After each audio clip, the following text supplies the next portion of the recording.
What is up, Jags fans? We are here. We are ready to go. We are on the brink of the playoffs, and we have an amazing live show lined up for you tonight. We're starting at an abnormal time. We're starting at 7 p.m. because there's some bowl games going on at 8 p.m., the Citrus Bowl here, and I kind of want to watch it. So selfishly, I started the show a little early. Sue me, sorry.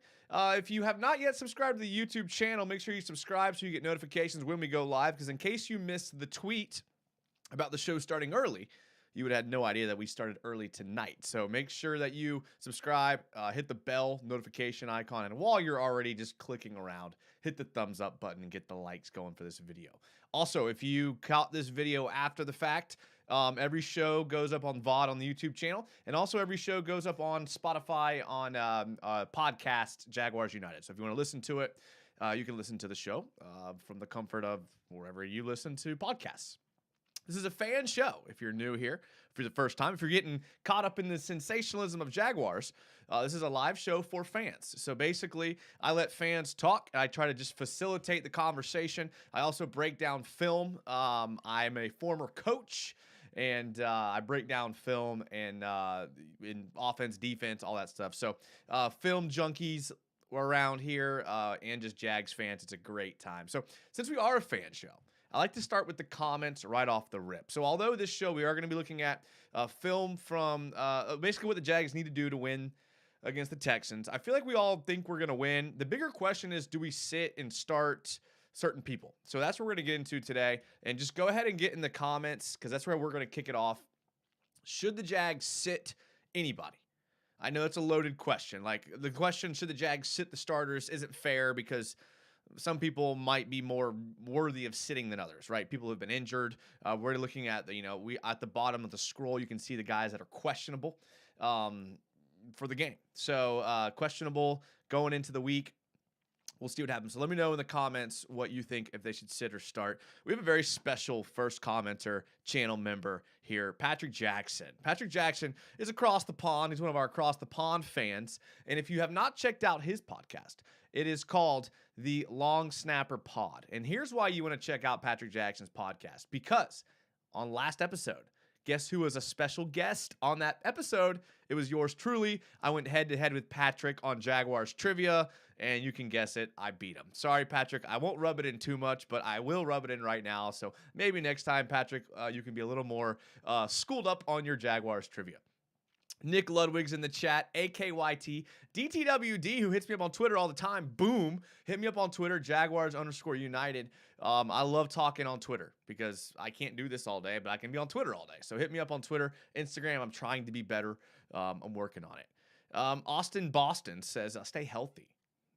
Jag Gator in the comments says, South Carolina versus Notre Dame and TIA Bank right now, game wild. I wanted to go, but I spent a lot of money on Christmas stuff for gifts for people. So I just was like looking at my budget, because I'm a fiscally responsible adult. And I was like, how bad do I want to go to this game? I got the Jags game coming up, potentially a playoff game coming up that I have to pay for. I have not got my ticket yet, but I usually don't have a problem getting a ticket. Then I decided to stay home. Is Walker playing this week? That's a good question. Seems like he's going to. Nolly Full Cab channel member says, streaming at work because Duval. That's what's up, Nolly Full Cab. Listen, that's the beauty of this stuff, man. You can watch. I watch YouTube at work all the time. Don't tell my boss. Nolly Full Cab is a channel member, so Nolly can go ahead and spam the Blake Bortles emojis. All right, a couple more comments, and we'll get into the meat here. Patrick says, I'm only awake because I saw this tweet. Patrick, go to bed, bro. You can. I love that you're in the chat. I'll do some stuff. I'll do some stuff during the day so that you guys can come on. I mean, I had to go on their podcast at 2 p.m. I was off for a couple weeks. This is my last week off, little vacation, and I was able to join them England time. Forgive my ignorance on what it's called. He also says, if you want to listen to Jason handling my ass on Jags trivia, the episode is here. Check it out. They are hilarious. Okay, for the first couple seconds, you're gonna have to adjust to their accent. Adjust to their accent, and once you adjust to it, they're hilarious. They're knowledgeable. They're great. Had a great time. All right, so let's talk about this week coming up, right? I was looking at the film from the Jags Texans game, and it's kind of hard to correlate what'll happen because a lot of the people aren't playing. Like, for example, Dameon Pierce. I mean, we'll just go ahead and pull up their stats here just so y'all can look at them while I'm talking about them here. So, like, this was the Jags offense, but let's look at the Texans, what they did. Davis Mills was 16 for 24, 140 yards. That's very efficient. Very efficient. I mean, if he goes 16 for 24 again, I mean, the reason why he was able only to throw 24 times, though, was because Dameon Pierce, they just fed him the rock. I mean, 26 carries for 99 yards. I mean, 26 carries. That's a lot of carries. I mean, he was the bell cow. I don't need to remind you guys of let me see here. You guys aren't going to like this one. And some of you already may know what it is. Dameon Pierce. I mean, and this just sums up what I think the Jags defense was horrible at tackling. Like, absolutely horrible at tackling. I don't know what it was this game. I was looking back at the PFF grades and like this is not the Jags defense. This is not what they've shown since then. I mean, just the fact that Andre Sisco didn't just destroy Dameon Pierce right here just goes to show you that this was kind of an off game.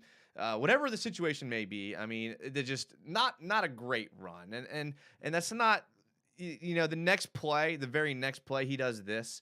Like I said, this was a very non-typical Jaguars defense. I mean, when Aluakon's missing tackles and Von Hamilton can't pull you out of the end zone, like very, very untypical, right? So don't think we're going to have the problems tackling that we did last time.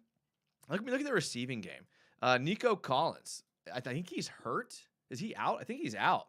4 receptions, 65 yards. Brandon Cooks, 4 receptions as well. I don't know what's going on with him. He usually goes off against the Jags. Like, he did not this game, last game this season, but typically he does go off against the Jags, and he did not. I know he was on the non-injured list, so I assume he'll play.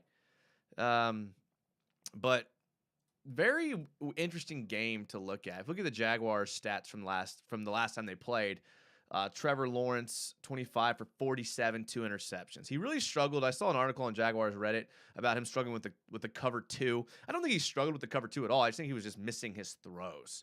That's what I think the issue was. I mean, I don't think he had a problem with his reads. He just had a problem like throwing the ball. Sedin Sesko in the comments says 1 a.m. in Europe where I'm at. Always repping the Jags, man. Hoping we get a dub this weekend and we go into next week 8-8 at home. Then I'll be at the bank for that Titans game. Hopefully. Duval. Sedin Sesko. I see Sedin Sesko in here all the time.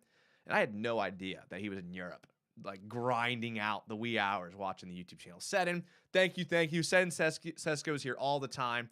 He's another example of Jaguars fans that are diehard. We're all over the world. Sedin, appreciate you being here. Patrick Jackson says he exaggerates. It was 8:30 UK time, 3:30. Okay, I do exaggerate. I do exaggerate. Austin Boston says, I think the Titans game will be a lot harder than we think. Feel like we have our hopes up, but we have to remember Derrick Henry. Yeah, I mean, we held him in check decently. I mean, didn't he have like that first quarter where he ran from like 99 yards and then we basically held him in check after that? Cody Jackson says, yo, let's go Duval. And yeah, I censored that just a tad. Okay, so here's how I do like the Jags. I want to see them, and I think they will, try to get to the edge against the Texans. All right, so some teams are just, because of the way their team is built and made, the guys who they have responsible for setting the edge, like not letting the ball get to the sideline. Typically, you want to have like a dog. It can be a corner, a safety, a linebacker, a D-end. It can be anybody, but you want it to be a dog. They can keep their outside shoulder free and keep the play inside where your help is coming from. So here you're going to see the Jaguars really take advantage of the Texans not being able to set the edge. Evan Ingram just blowing his guy out. Now, I don't know if this was just a bad call by the defense. I can't remember. It is that cover 2 too high. The Texans are going to run that too high. Looks like they had a man assignment here. And then you're just going to see great blocks from Juwan Taylor, Christian Kirk, and Evan Ingram.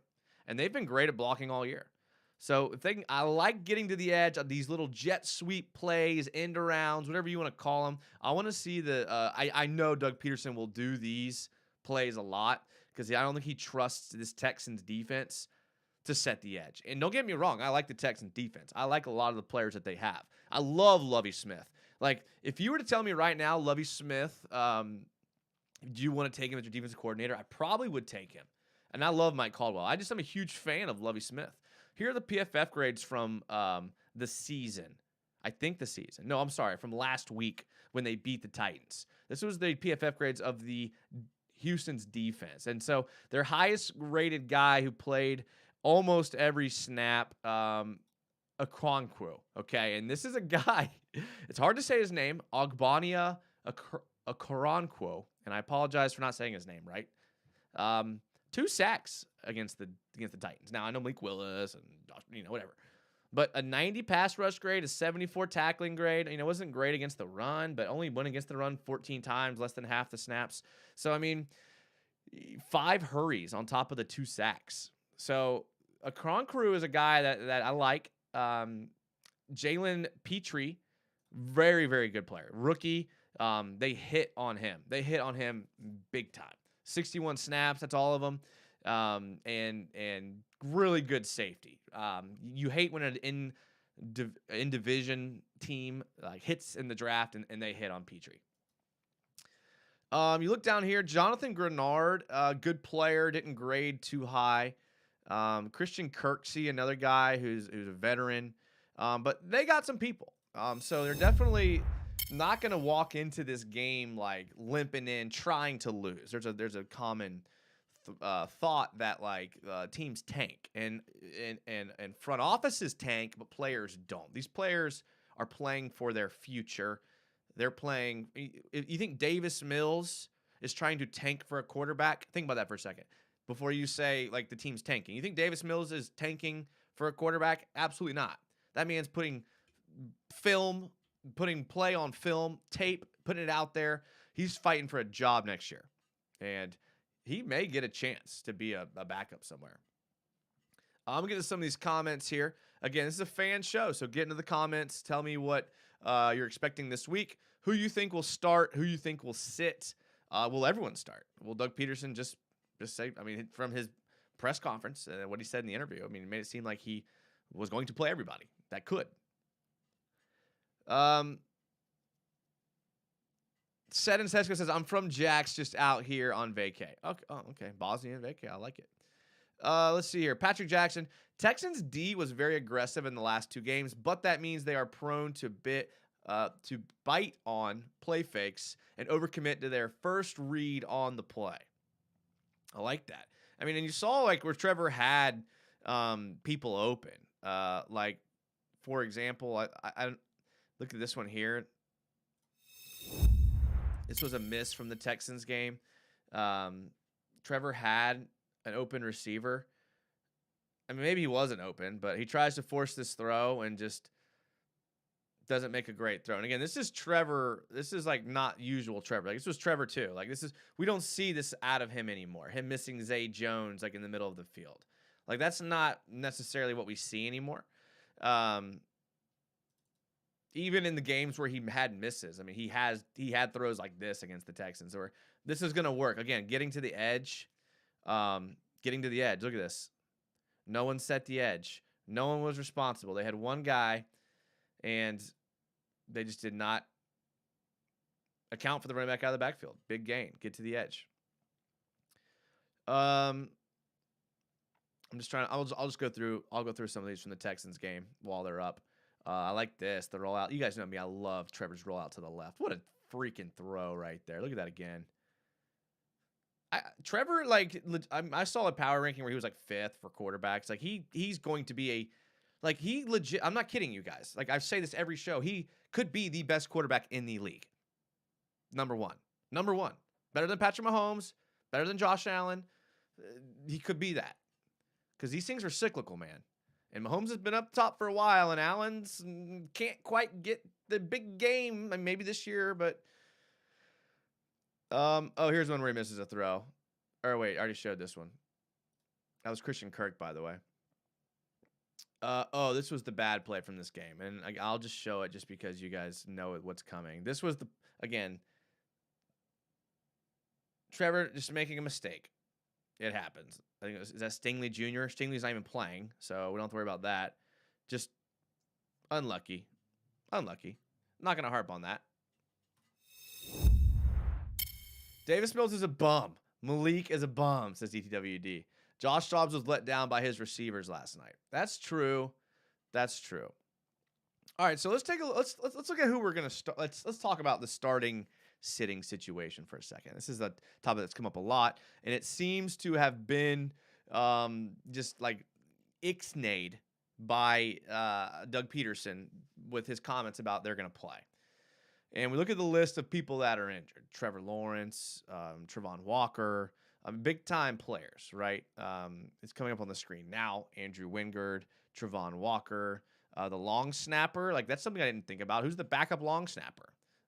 Brandon Sheriff, a guy who I talked about. Fatu Kasi, a guy that I talked about. Brandon Sheriff has been playing insanely injured all year. So let me know. I want to get to your comments on what do you think we should do, and I'll tell you. Here's what I would do if I'm Doug Peterson. I would play Trevor Lawrence one series. I would not play Travon Walker, and I would not play Brandon Sheriff. I would play ETN maybe 2 series, and that's it. I'd shut it down from there. I don't care about the score. I don't care about the outcome. And listen, I know the counter arguments, the momentum. I get you want to have momentum going to the playoffs. Like, although statistically you can't account for momentum, right? As far as like, analytics is what I meant. There is something to momentum, and it's unquantifiable. But I get that argument. But you just cannot risk having these guys getting injured in a game that means nothing.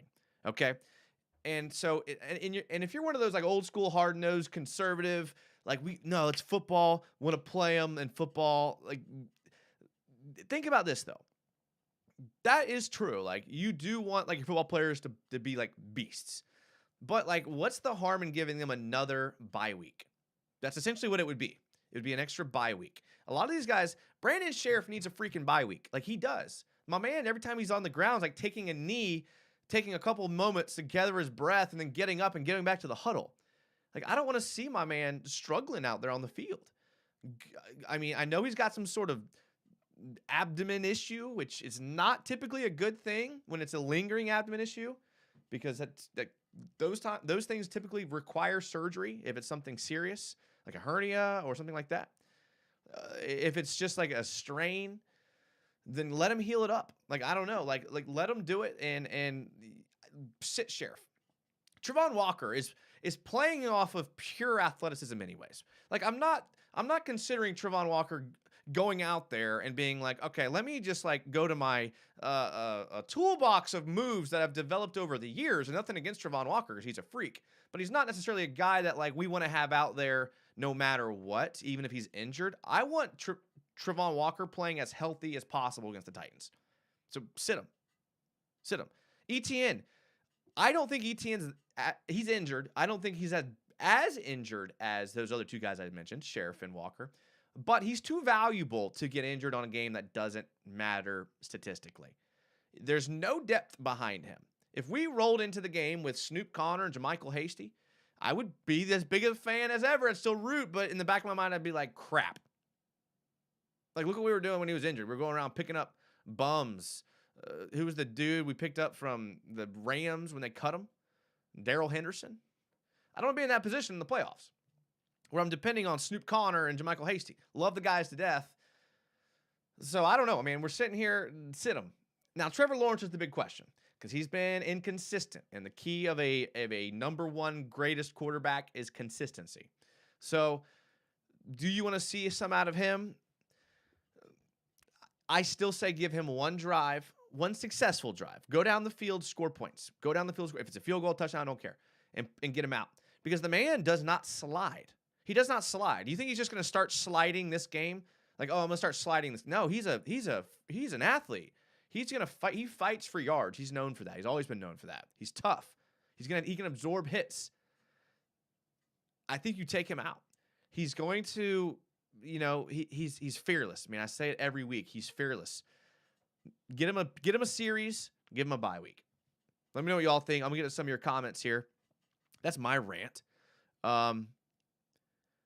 Patrick says about the long snappers. That explains why the backup long snapper was in the photo montage they put out today. I was wondering where Matzik was. Beanie Baby agrees 100%. Don't know with what. Hopefully me, but it could not be me. I'm not that arrogant. Nick Ludwig says wild card scenario. So you can't bench Trevor. If Trevor doesn't play, I'd be screwed in fantasy. Okay, well, fantasy, right. And as fans, and listen, as fans, there's a valid argument for you're a fan, you dedicate time and money to this team. When you watch them, you want to watch them play at full strength. I get that. It's entertainment business. But I'm a fan that wants to see success in the postseason, and I genuinely think this team could make a run because they've beaten teams that are making the playoffs. So I want to see us have the best shot we can possibly get at making that run. But I get it. Robert Attert says Peterson doesn't sit healthy players unless it stops the New York Giants from getting to the playoffs, LOL. That's true. See, I forgot about that. AKYT says, I'm leaning on the side of rest most of our starters. But what about the wild card scenario? Not as unlikely as people seem to think. And listen, I think a lot of people are going to talk about that, the wild card. I just think man, that's tough. That's tough. But if you lose that Titans game, are you still making the wild card? Like, if you're 8-9, are you making the wild card? I don't know, man. Like, I guess there's a chance. So there's an argument there, and that would probably be the most solid argument there. Nick Ludwig says Sheriff is injury prone. Sadly, he's a tough SOB though. Walker doesn't have middle gears, says Patrick Jackson. It's all or nothing. He won't play within himself. To be fair, Patrick, there's a lot of football players that they have to tap into that like beast mode to be as effective as they are. And you can't, like you said, can't turn that off. And a way better draft pick, says Atzer. Yo, peeps, says Zach is whack. What up, Zach? Jag Gator says, we need this win. We can make a wild card. So the wild card argument is kind of foiling my argument. It's just so unlikely. And the beating the Titans is so likely and doable, in my opinion. But I guess you're right. I mean, it would just stink if someone gets injured. You rarely go a game without someone getting injured. That's the nature of football. So it's just like you're rolling the dice on who's gonna pick something up in this game. Patrick says I would sit no one unless they are recovering from a pre-existing injury, which would be most of them at this point in the season, I guess. So you're saying you would sit everyone except for like guys that have like Trevon Walker has been hurt. Sheriff's been hurt, but he's been playing. Fatu Kasi's been hurt. So I'm like, maybe those are two guys that are candidates, even if you're going to go full go. Mally's dad says, I lean on the side of playing anyone that is not injured, but spending both week games planning for the Titans. I would come out with a scheme they have yet to see from us. Good point. Do you come out and run a fake punt against the Texans or another onside kick? I mean, they already put that on film once. So you know that the Titans the special teams coaches are already prepping for the onside kick. But we haven't seen a fake punt. We haven't seen we've seen a lot of trick plays. We haven't seen any like massive trick plays. I mean, they tried to throw it back once with Kirk back to Lawrence, I believe, and it didn't work. But it was the Giants. But we haven't seen it work. So maybe they try to do something like that again. Put something on film just to scare them. You know, put in run like another Wildcat. And they put Wildcat on tape a couple times last couple games. So obviously they wanted to make that a point of emphasis on putting that on tape so that the Titans have to worry about it. The Titans run Wildcat all the time with Derrick Henry, and we might see a bigger dose of that. But yeah, Mally, you guys might be convincing me. I'm just, golly, man, this game against the Titans is so winnable. Ludwig says, so T-Law or Brady this week, I should win the championship, but you have me worried about T-Law and Kirk's sitting situation. I mean, I think you guys have, I didn't think about the wild card as much as I should have. I guess I didn't weigh the probability of making the wild card as much as I should have. you're probably fine with Trevor. I'm starting Kirk in my league, in one of my leagues. Cody Jackson says, I'd be careful throwing to anyone new at Trevor right now. Be crazy if this is from Austin. Be crazy if we lose next 2 and could have made it through the wild card. So you're saying wild card. Yeah. If you lose that Titans game, you don't deserve a postseason. Patrick, that's kind of more on the thought process of me, but yeah, again, I can't have one side of my mouth say rest for the playoffs, and then the other side say we don't deserve it. We didn't play every game hard. So, Pats would have to beat the Dolphins for the wild card. Well, the Pats quarterback situation is now up in the air, so it's definitely doable. Jag Gator, we need teams like Pats, Jets, and Finns to lose, and they all stink. It'd suck to rest our guys and regret it if we could have gotten the wild card. So the wild card, okay. The wild card game is front and center. Play to win, says Cody. Davis Mills, eat your heart out. Too young of a team, and we need to ride the wave. Okay, ride the wave, says Cody. DTWD agrees. All right, so maybe that's it, man. I hate to be the contrarian, and again, just for discussion's sake. I mean, golly, I just hate risking Trevor out there. I mean, really, I made a stink about ETN earlier, not having depth at halfback, or edge. But man, if Trevor goes down, and like another strategic thought, you could think, thought process, could you still win with CJ Beathard against the Texans, and not put Trevor in a situation where Walker Little gets whipped and into the back of his legs, or to a situation where Luke Fortner gets pushed back and he throws and his hand hits a helmet and he hurts a finger or something. Like, can you still win with CJ Beathard? KJ says, yo, Jason, hope you're good. Excited for the next 2 weeks, but we need pressure from the edge. What's up, KJ? Appreciate it. I am good, man. Thank you. Hope you're good too. Pressure from the edge. So I was looking at the PFF grades. Let's look at the Texans offense, because I was just trying to get an idea of like who does what now. I mean, with all the injuries they had, Stingley's out, Pierce is out, right? So on the IR, like who's still doing things? So we looked at the offense for the Texans. This is last week. Brandon Cooks, 51 snaps, 78.3 grade. So we know Brandon Cooks is. I know he's on the non-injured reserve. Don't know what that means. AJ Can we just take a moment and acknowledge the fact that AJ Can had a 77.4 offensive grade, an 84.1 pass blocking grade, and a 71 run blocking grade? You guys know. We've been doing this show for what, almost 2 years now? I've never in my life seen AJ Can's PFF grades this high. Shout out to AJ Can. I like to give players respect, because I try to be real, and I try to say things as respectfully but as truthfully as possible. And I gave AJ Can a hard time for years. And he's out here 67 snaps against the Titans. 77.4 offensive grade. Shout out to AJ Can. Let's give him a shout out there. Another guy, Blaine Gabbert. Did you see him? The jet skis went and saved these people from an airplane crash. Crazy. Shout out to AJ Can. Amari Rodgers. I've always been scared of him ever since he was in college. He's only 14 snaps. He's their Jamal Agnew, and he scores up there kind of the way Jamal Agnew does.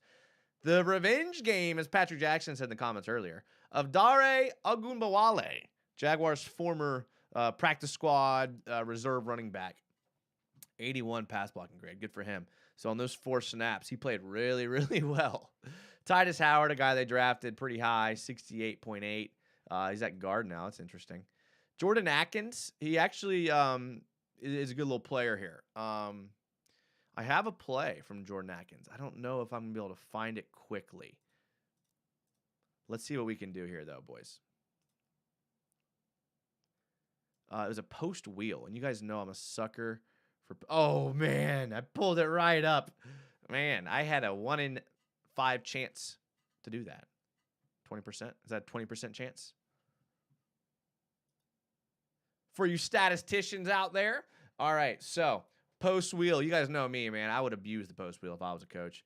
This is going to be more of a slant wheel. But what I like about this is it was kind of tricky, right? They brought him out of the backfield, right? So he was initially lined up as, I think, as a wing. Oh, no, as a back, a fullback right here. So they came out showing a 22 personnel, right? You guys know what that means by now. 2 tight ends and 2 running backs. Even though he is a tight end, he's essentially a running back, a fullback in this situation. They're going to put him in pre-snap motion right here in the slot. They're going to basically get the team to declare man coverage, the Titans, because they're playing man because they think they're going to run the ball. All right, they get the corner out there. They like this matchup.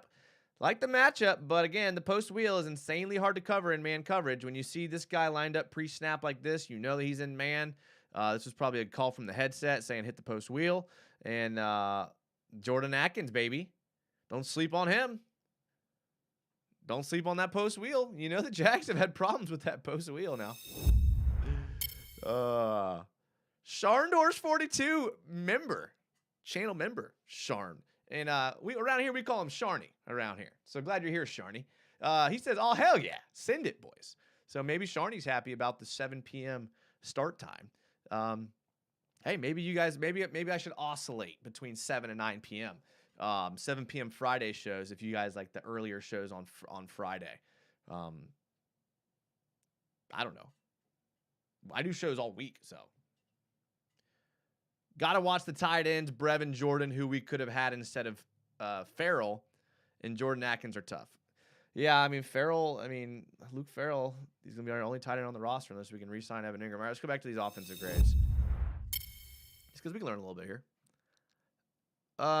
Philip Dorsett, remember him, Jaguar legend. Laramie Tunsil's been playing pretty well, actually. I mean, his grade here is a 64.3. But he's actually been playing better. I mean, look at this, an 87 pass block grade. That's very, very good. If anywhere, I was kind of perusing this. The only place that I could see like they have huge issues is some of their interior linemen, right? If you look at like Jimmy Morrissey at left guard here, he is a 56 grade with a 53 run block grade. Okay, so not a very good run block grade from the interior. Justin McCray, who came in and played for him, the size of my pen just randomly changes. Again, a 43.2, not a great grade there. Scott Quessenberry, their center, who is playing, I think, is he injured or is he out? No, he's in because of the injury. 56.9 run block grade. So they're going to have a hard time running the ball, whether it be they try to do it with Ogunbowale, Burkhead, Jeff Driscoll even comes in and runs some plays. So don't sleep on my boy Jeff Driscoll. Former Gator, great transfer. Robert Carr says, finally awake for a live stream from Ron in Edinburgh, UK. Dude, I can't tell you guys how humbled I am that you guys are awake at wee hours of the morning over in other countries talking Jags football. That's why we do it. We do it talk Jags. I'm a Jags fan. I love talking Jags. That's why we do it. Glad you're here, Robert. Patrick says Dorsett has caught more balls for the Texans than he ever caught for us. And he's only caught 2. That's good. Austin Stevenage. Oh yeah. We're big Stevenage FC fans. I saw we were up 2-0 today at half. I didn't see the final score. That's how big of a fan I am, as I only check it at halftime. Austin says, I think the Titans will run some trick plays. The Titans? I think the Texans may, for sure. Titans probably will, too. You hosting a Jags tailgate party week 18, says Jaggator? I usually go to the same tailgate. I'm very fortunate to have friends in high places with connections. So I have a very, very great tailgate setup. Weather-controlled televisions to watch games, food, really good food. Unfortunately, I can't bring everybody, so I'll try to pop over to BCB's tailgate. I love those guys. These guys are awesome. KJ says, expecting any breakout performances this week. I mean, I think you maybe see a guy maybe not so flashy. Like maybe if they do pull Sheriff, like I don't know. I could see them being up big early, like maybe being up by a couple touchdowns, and then bringing in maybe an interior guard guy to play. I could see Arden Key having a good day. Arden Key's like play style of quick, twitchy. He gets through gaps well. He's quick off the ball. That type of play style, I think, will lead to him getting a lot of chances at tackles for loss, pressures, and sacks. So will he execute and do it? That's the question that remains to be seen. And really, that's the question for the whole team. Is this Jaguars team is much, much better than this Texans team. They just have to go out there and execute. They have to do what they do best. They have to go out there, execute their assignments. Block who you have to block. Cover who you have to cover. Get where you need to be. Do your job. As simple and as rhetorical as that sounds, that's what it's going to come down to this week for the Jags against the Texans. I think most people expect the Jags to win. I mean, I think I even saw, not to get too ahead of ourselves, but Vegas has the Jags as a 6-point favorite over the Titans. 3-1 final score, second in the league now. Going to get promoted. I was at the game. Patrick, that's awesome. Congrats, man. Congrats. Are we going to be Sunday Night Football? I think so. I saw some gambling sites already had the game listed as a Sunday night game. So I don't know what that was all about. But I saw that. They elevated Leadbitter again, and he filled in okay last week. Maybe he's an outside smoker for a breakout. Oh, Ledbetter. I thought you were talking about Stevenage FC Soccer Club there for a second. You're talking about Jeremiah Ledbetter, Jaguar defensive tackle / end, I guess, in our system, who had that sack last week. I like that, Patrick. You can always count on Patrick for a deep pull like that. Very good. Very good. Shatley and Trey worry me the most in the playoffs. Yeah. Shatley, yeah. I mean, I think I'm more worried about Walker Little than I am Tyler Shatley. I don't know. That's just me, though. Walker Little was okay. I'm not sold on him at left tackle. Christian Stone Rousseau, or Rousseau, says, always enjoy watching your content, bro. This is the first live I've caught. Love your work, man. Thanks for being dedicated and bringing real football knowledge to Jags YouTube. Christian, dude, that's very, very nice of you to say, and I appreciate it. Thank you for being here. I enjoy it, and I enjoy it because of people like you and everyone in the chat that can talk Jags together. So thank you, and I appreciate your kind words. That's awesome. KJ says, hopefully Travis and Jamichael provide an okay run game to set Trev up. Yeah, I mean, I don't think the Texans defensive grades were like if we look at their run defense. Let's see here.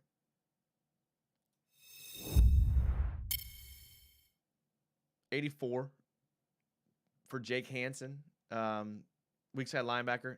Jonathan Grenard with the 60.6. I mean, or the 73.1. They don't have insanely eye-popping run defense grades. In fact, only 3 people grading over 70. So that's not good. Because that's not good at all. You get down to here, Malik Collins. MJ Stewart didn't really play that much. And then look at all these sub 52s. Whew. These are guys that I like. Petrie, Kirksey, Owens, Okronkwo, Christian Harris. These are guys I like. So, I don't know.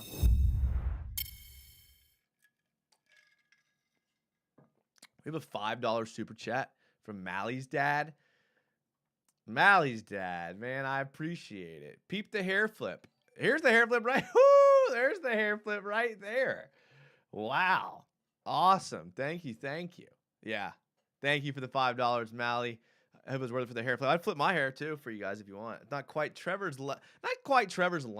If you check out my Twitter, I was at a bar here in Jacksonville Beach, and Brandon, who's a channel fan member, I saw him out, and we had some drinks together. We talked Jags. We talked Jags for probably 2 hours. Like, I was there with people, and Brandon and me sat there and talked Jags the entire time. And it was amazing. It was awesome. And that's what I love about this is it's Jags fans talking. But he took a picture of me, and we took a picture together, and my hair was a little out of control. So that's what I thought of from the picture. But thank you, Brandon. Good. I know you're here watching, and had a great time talking to you. Thank you again, Mally's dad. I appreciate it. Think or maybe Saturday night, asked Robert Carr. That would be sweet. Saturday night would be super sweet. Avoiding Petrie's turnover ability will be good practice to avoid Kevin Byard's game wrecking in Week 18. That's solid, Patrick. You're right. Jason San says, DJM. What up, DJM? I'm glad you're here. I think we have the Sunday night football game, says Nick. Boom, DWD. DJ says, I'm so late. DJ, it's all right. It's all right. I actually am ending that. I'm not ending now, but the show is going to end a little early just because there's college football. I kind of want to watch the Orange Bowl. I kind of want to watch Clemson and Tennessee, even though Tennessee's quarterback's not playing. Not only is Tennessee's quarterback not playing, let me put this in perspective for you guys. Not only is Tennessee's quarterback not playing, the injured Tennessee quarterback, who was very talented this year, is 1 year older than Trevor Lawrence. So Trevor Lawrence has had now 2 years of experience in the NFL, and this guy is still in college. So I think sometimes we forget how young Trevor is. And the fact that there's Georgia's quarterback, 2 years older than Trevor. So good, it's a good thing. I mean, when you call Trevor generational, you can't compare him to everybody everywhere. You have to put it into context. Like these guys in college that are worse are older. So put it in perspective there. Clemson or Tennessee? I really can never guess bowl games correctly. They're so weird. You have random people not playing. You have a month of practice without games. You have coaches that are halfway in and halfway out. You have kids that have committed that are already transferred out. You have kids that have said they're going to transfer in. It's a weird, weird world of bowl games. And if it wasn't for money, they wouldn't play them the way they do. So it's always hard to pick winners because anything can happen. We see that in bowl games year after year. I think Tennessee's the more talented team. But Clemson, I think, may be better coached. So we'll see. It's always a tough matchup as a good coach team versus a very talented team. And Tennessee's well coached too. So Nick Ludwig says he thinks Clemson's new quarterback is much better than DJ Ungavaloa, however you say it. Yeah, I mean, DJ was pretty bad. Go Gophers, says Patrick Jackson. Go Dogs, says Atzert. Oh, yeah, Atzert's our resident dog fan. I forgot about that. Listen, the Bulldogs are going to win. And Michigan may have a chance, right? Michigan, may be okay because I like the way they play. I like the way Harbaugh coaches. You guys know that's my style of football. Run the ball, play good defense. That's can be a wild card. Just Georgia is just so talented. I mean, they got first-round picks sitting behind first-round picks. It's just insane. When you talk about, coaching Jimmys and Joes versus X's and O's, I'm always going to side with Jimmys and Joes. Always. DJ M's showing his Texas Longhorn pride. They've had some good quarterbacks. How does Sarkisian get these quarterbacks? I have no clue. I don't know if you saw the video today where, I don't know who it was. It was a TV guy or an assistant coach or someone was pushing him back, telling him to scoot back. And he was like, don't ever touch me again, but in not so nice words. But yeah, the quarterbacks that have come through Texas. I mean, freaking Arch Manning. How's he getting these guys? Looking at Klubnik compared to Trevor at the age of 18, 19 is a stark difference. Trevor is huge. Yeah, Trevor's awesome. DJ MC is very surprised with TCU.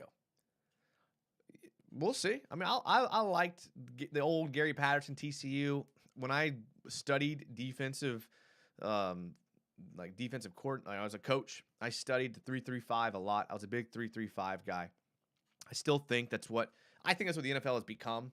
We just don't call it that. I mean, we run a 3-4 as the Jaguars, and we're in nickel 60, 70% of the time. So if you're in nickel, but you have these hybrid guys that can play linebacker and the Jags basically run a 3-3-5, with Walker and Allen on the outside, or nickel packages when you move Walker in and you have Lloyd out there and Muma out there and Fatu Kasi out there. We had a lot of formations against the Dallas with Wingard, Jenkins, and Cisco out there at the same time. That's 3-3-5. I mean, that's basically Gary Patterson was one of the first ones to run the 3-3-5. I love it. I studied it. I ran it at the school I was at. We ran the 3-3-5, so I'm very, really well familiar with it. Basically, those guys that are going to play basically where you would think a nickel corner would be on a receiver, but if there was like a tight end, it may be like a big linebacker, like safety type guy, like a Luakon. Those two guys have to be dogs. Like I talked about earlier in the show, they have to be able to set the edge, they have to be able to blitz, they have to be able to fill the gap against the run. So if you have two tweener guys, kind of the way Derwin James plays it for the Chargers, and I always thought Jalen Ramsey should be moved to that role. Like I know he's an amazing cover corner, and he's probably one of the best of all time at playing just pure cover corner. If you move inside to that big nickel spot, which he can play, because he's a very good tackler, very good at defeating blocks, like that person impacts the game a lot. He's essentially what your edge players are in a 3-4. Maybe a little smaller and asked to cover a little bit more. So, I mean, I really think that, the reason why people didn't run the 3-3-5 for so long, and I don't know how I got on this rant, is because the NFL was so good at running the ball, you had to have big bodies in there stacked at the line of scrimmage. But the NFL doesn't run the ball the way it used to. There's no Emmitt Smith. There's no LaDainian Tomlinson. There's no Adrian Petersons out there anymore. Like, there's no Barry Sanders where you need 8 guys that can defeat blocks and keep their outside shoulder free and make a tackle. So, passing league, that's what you're seeing with this 3-3-5. They just call it different things. That's why this is it. I'm done here, okay? But this is why anytime in the offseason when we switched from the 4-3 to the 3-4, back when Joe Cullen was here, I always said it's the same thing, just different names. Even offenses are the same things, but different names. That post wheel, you see that in every offense. The bench formation, the out and vertical, you see that in every formation. The smash route, we talk about the smash concept all the time. That's in every offense. So it really does come down to Jimmy's and Joe's because every offense is running the same thing. And just because you line up pre-snap maybe a yard or two further out or a yard or two further in, and now you're changing the name of the defense, you're still playing football. You're still having the same responsibilities. I digress.